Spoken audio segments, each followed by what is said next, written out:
So nervous on that starting line. What was going through your head? Yeah, honestly, I mean, I'm usually someone to get a bit nervous, but I actually wasn't. It must have just been my resting worry face. But, you know, I was good. I was just kind of excited to be out there. I was like, let's just run. You know, I think some doubts of doubt were coming through my head, and I was like, I just gotta run. You know, it's not life or death track and field. So I just went out there to compete, and I had a lot of fun doing it. And you were really tight on that rail for the majority of the race. So what was going through your head? Yeah, I mean, I think for the majority of it, it's just kind of staying in the race. And I was like, okay, I just want to be in that top half. It's fine if I'm behind with 200 meters to go. But then it was getting to a point where I was falling back, and I was seeing people more and more coming up on my outside. So I just was like, you know what, that spot will open up. It was just a matter of when. So I just stayed patient, and then when I saw the moment, I just knew I had to go. And how does this race just help with the bigger picture of your season?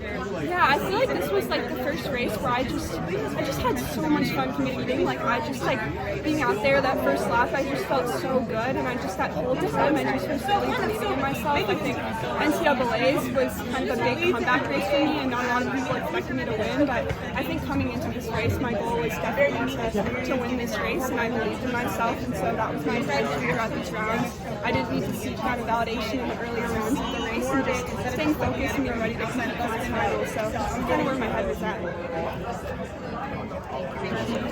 What was your strategy going in for today?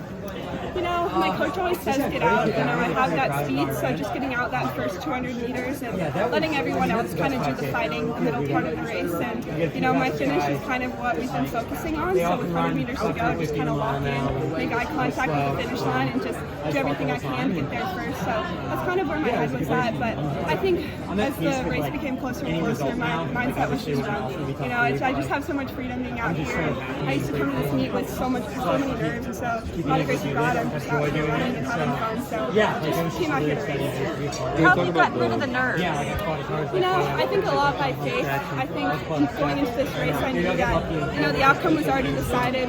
God would decide if I was going to go to Tokyo or not. So I was just like, you know what, I'm just going to abide in that and just trust in whatever the Lord has for me. And so just kind of trusting that and just having fun through these moments, you know, soaking up the next US championship. This is my first US final, so just a lot of big comebacks and big moments. So I was just trying to embrace today. And it's not a life or death moment, it's just a track meet. So just kind of keeping that in my mind.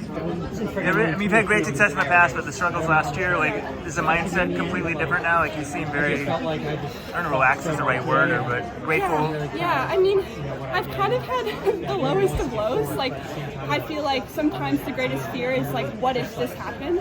And it's happened for me. And so I know what it's like to race that, and I know that life goes on. It's hard, and I don't really want to experience it again, but I know that I can get through those hard times, and I've also become stronger because of it. You know, and this year taught me what it takes to become an elite athlete, and I just put my head down and I worked really hard. And I think these moments are the hardest because you have to put your mind and body together to accomplish something like this. But, you know, I think I did the work coming into this. There's so many months of preparation, so just trusting in that and enjoying it the most I can. Have you thought ahead to Worlds at all? I mean, I have to take each race as it comes. I think the U.S. championships are a good prep for the World Championships. Obviously, it's a little bit of step up. The international women are running really well, but I think going into these 3 rounds, I was excited how I was able to handle them. So just kind of going into those meets race by race and enjoying that. Great job today. Thank you.